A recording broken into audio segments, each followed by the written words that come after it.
नमस्कार। मेरा नाम मुस्कान राजपूत है। मैं कक्षा 11वीं ब की छात्रा हूँ। मेरे विद्यालय का नाम केंद्रीय विद्यालय पूर्वोत्तर रेलवे बरेली है। आज मैं आपके समक्ष आज़ादी का अमृत महोत्सव कार्यक्रम के अंतर्गत जनोत्सव कार्यक्रम में राष्ट्रीय एकता और अखंडता पर अपने विचार लेकर प्रस्तुत हुई हूँ, जो कुछ इस प्रकार है।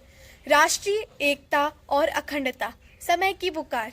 भारत अनेक धर्मों, जातियों और भाषाओं का देश है। धर्म, जाति एवं भाषाओं की दृष्टि से विविधता होते हुए भी भारत में प्राचीन काल से ही एकता की भावना विद्यमान रही है। जब कभी किसी ने उस एकता को खंडित करने का प्रयास किया है, भारत का एक एक नागरिक सजग होकर राष्ट्रीय एकता को खंडित करने वाली शक्तियों के विरुद्ध खड़ा होने को तत्पर हुआ है। राष्ट्रीय एकता हमारे राष्ट्रीय गौरव का प्रतीक है और जिस व्यक्ति को अपने राष्ट्रीय गौरव पर अभिमान नहीं है, वह नर नहीं नर पशु है। जिसको ना निज गौरव तथा निज देश का अभिमान है, वह नर नहीं नर पशु निरा है और मृतक समान है। राष्ट्रीय एकता का अभिप्राय है संपूर्ण भारत की आर्थिक, सामाजिक, राजनीतिक और वैचारिक एकता। हमारे कर्मकांड, पूजा पाठ, खान पान, रहन सहन और वेशभूषा में अंतर हो सकता है, किंतु हमारे राजनीतिक और वैचारिक दृष्टिकोण में एकता होनी चाहिए। इस प्रकार अनेकता में एकता ही भारत की प्रमुख विशेषता है। एकता भावनात्मक शब्द है जिसका अर्थ है एक होने का भाव। देश का सामाजिक, सांस्कृतिक, वैचारिक तथा भावनात्मक दृष्टि से एक होना ही एकता है। राष्ट्रीय एकता का मतलब ही होता है कि राष्ट्र के सब घटकों में भिन्न भिन्न विचारों और विभिन्न आस्थाओं के होते हुए भी आपसी प्रेम, एकता और भाईचारे का बना रहना।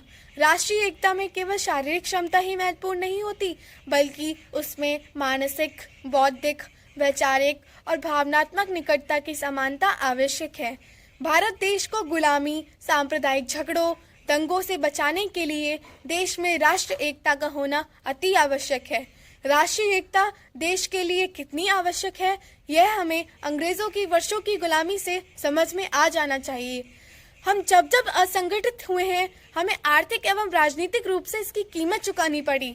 हमारे विचारों में जब जब संकीर्णता आई, आपस में झगड़े हुए, हमने जब कभी नए विचारों से अपना मुख मोड़ा, हमें हानि ही हुई। हम विदेशी शासन के अधीन हो गए। एकता और अखंडता शब्द भारतीय संविधान की प्रस्तावना में निहित है, जो नागरिकों के बीच एक होने की भावना पर बल देता है। अखंडता एक भौगोलिक विचार है जो भारत के प्रत्येक क्षेत्रीय भूभाग को अपने में समाहित किए हुए है। यह तो स्पष्ट है कि बिना एकता के अखंडता संभव नहीं है। अखंड राष्ट्र बनाए रखने के लिए जरूरी है कि हम संगठित रहें। भारत जैसे विशाल देश में अनेकता का होना स्वाभाविक ही है। धर्म के क्षेत्र में हिंदू, मुसलमान, सिख, ईसाई, जैन, बौद्ध, पारसी आदि विविध धर्म के लोग यहाँ निवास करते हैं। सामाजिक दृष्टि से विभिन्न जातियाँ, उपजातियाँ, गोत्र आदि विविधता के सूचक हैं। सांस्कृतिक दृष्टि से खान पान, वेशभूषा, पूजा पाठ आदि की भिन्नता में भी एकता है। इतनी विविधताओं के होते हुए भी भारत अत्यंत प्राचीन काल से एकता के सूत्र में बंधता आ रहा है। राष्ट्र की आंतरिक शक्ति तथा सुव्यवस्था और बाह्य सुरक्षा की दृष्टि से राष्ट्रीय एकता की परम आवश्यकता होती है। भारतवासियों में यदि जरा सी भी फूट पड़ेगी तो अन्य देश हमारी स्वतंत्रता को हड़पने के लिए तैयार बैठे हैं। जब जब हम असंगठित हुए हैं, हमें आर्थिक और राजनीतिक रूप से इसकी कीमत चुकानी पड़ी। अतः देश की स्वतंत्रता की रक्षा और राष्ट्र की उन्नति के लिए राष्ट्र की एकता का होना परम आवश्यक है। राष्ट्रीय एकता के मार्ग में बाधाएं। आज़ादी प्राप्ति के समय हमने सोचा था कि अब हम सांप्रदायिकता, क्षेत्रीयता, जातीयता, अज्ञानता और भाषागत अनेकता से ऊपर उठकर देश को अखंड बनाए रखेंगे, किंतु अभी भी ऐसी अनेक चुनौतियां हैं जिनका सामना हमें करना है। राष्ट्रीय एकता को छिन्न भिन्न करने वाले अनेक कारण हैं। राष्ट्रीय एकता के मार्ग में सबसे बड़ी बाधा है सांप्रदायिकता की भावना। सांप्रदायिकता एक ऐसी बुराई है जो मानव में फूट डालती है, समाज को विभाजित करती है। दुर्भाग्य से सांप्रदायिकता की बीमारी का जितना इलाज किया गया है, वह उतनी ही अधिक बढ़ती गई है। तुच्छ निजी स्वार्थों को पूरा करने के लिए लोग परस्पर लड़ रहे हैं, जिससे देश का वातावरण विषैला होता जा रहा है। सांप्रदायिक सद्भाव की दृष्टि से सभी धर्मों में सेवा, परोपकार, सत्य, प्रेम, समता, नैतिकता, अहिंसा, पवित्रता आदि गुण समान रूप से मिलते हैं। जहाँ भी द्वेष, घृणा और विरोध है, धर्म नहीं है। शायर इकबाल ने कहा है, मजहब नहीं सिखाता आपस में बैर रखना, मजहब नहीं सिखाता आपस में बैर रखना। हिंदी है हम, वतन है हिंदुस्तान हमारा, हिंदी है हम, वतन है हिंदुस्तान हमारा।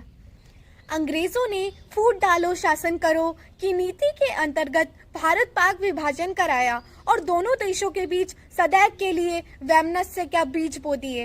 राष्ट्र को एकता के सूत्र में बांधने के लिए सांप्रदायिक विद्वेष, स्पर्धा, ईर्ष्या आदि राष्ट्र विरोधी भावनाओं को मन से त्याग कर परस्पर सांप्रदायिक सद्भाव रखना होगा।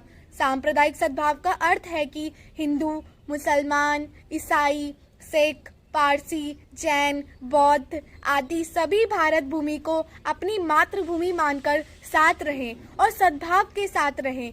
यह राष्ट्रीय एकता के लिए अनिवार्य एवं आवश्यक है। सभी धर्म एक समान है, कोई छोटा तो कोई बड़ा नहीं है। मंदिर, मस्जिद, गुरुद्वारा, चर्च सभी पूजा के स्थल हैं और इन सभी स्थानों पर आत्मा को शांति मिलती है। सांप्रदायिक कटुता को दूर करने के लिए हमें परस्पर सभी धर्मों का आदर करना चाहिए। सभी भारतवासी परस्पर प्रेम से रहें, धर्म ग्रंथों के वास्तविक संदेश को समझें और उनका स्वार्थपूर्ण अर्थ ना निकालें। भारत बहुभाषी राष्ट्र है।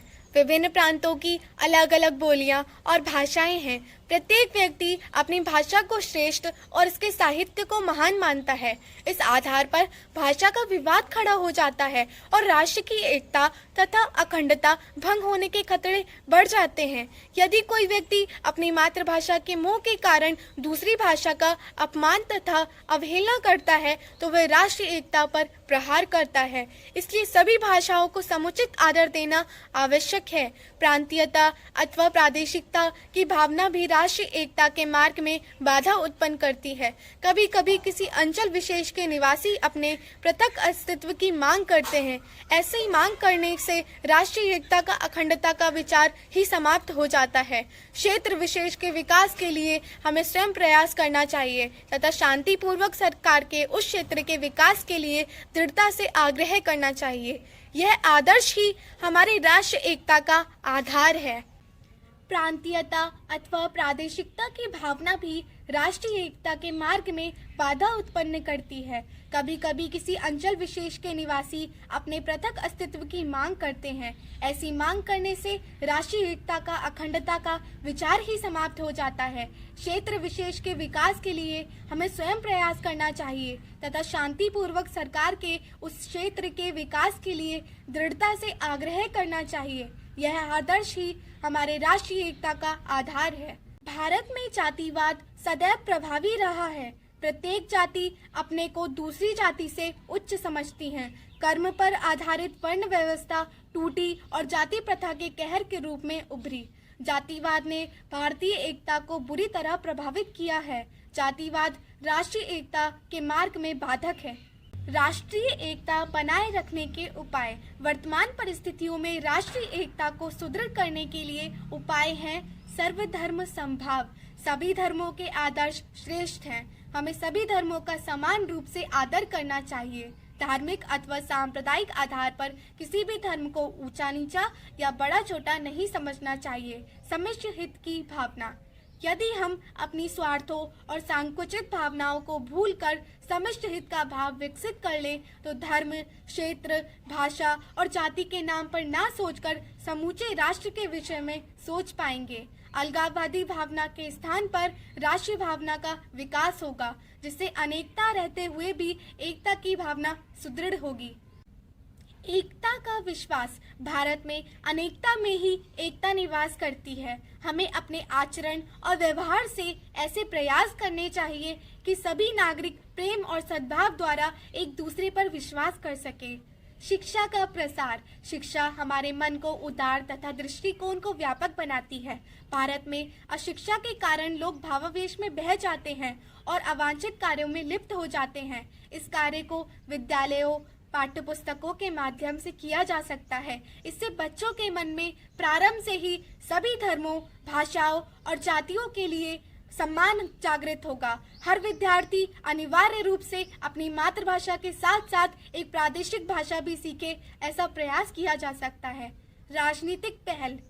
स्वतंत्रता से पूर्व अंग्रेजों ने जातीय विद्वेष तथा धार्मिक फूट डालने का कार्य किया था, परंतु स्वतंत्रता प्राप्ति के बाद हमारी सरकार है, हमारा शासन है। अब ऐसी राजनीतिक समझ की आवश्यकता है जो जनता में एकता का भाव सुदृढ़ कर सके।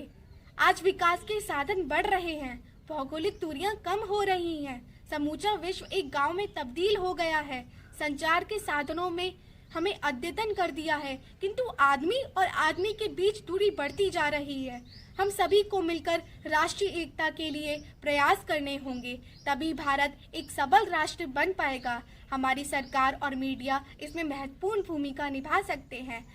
भारत ही एकमात्र देश है जहां मंदिरों, गिरजाघरों, मस्जिदों, गुरुद्वारों और मठों में शांतिपूर्ण सह अस्तित्व है। आज आवश्यकता है कि हम सब देशवासी कर्म पथ पर दृढ़ प्रतिज्ञा होकर देश की एकता और अखंडता को अक्षुण्ण बनाए रखने के लिए भारत माता की सेवा में तन मन धन से जुट जाने की राह पर चल निकलें।